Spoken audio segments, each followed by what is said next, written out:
Ouch, ano to? Disgrasya. Ang daming ano dito sa may overpass.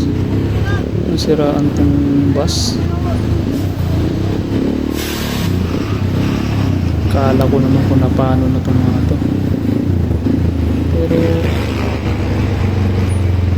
alanganin yung pagkano nito. At dito pa sa may overpass sa may C5. So kala ko na paano na itong mga to. So traffic na rito mga kailang gawa nitong bus. Tapos meron din dyan sa kabila itong itong truck na to. Ayun ko lang kung nasiraan ba itong bus na ito eh. Hindi tayo makausad. Ayun, umusad na. Hindi pala sira itong bus na ito eh. Tumigil na siguro may itong mga tao eh nagsipuntahan na din para makasakay. Sobrang traffic rin kasi doon sa baba mga kailangan.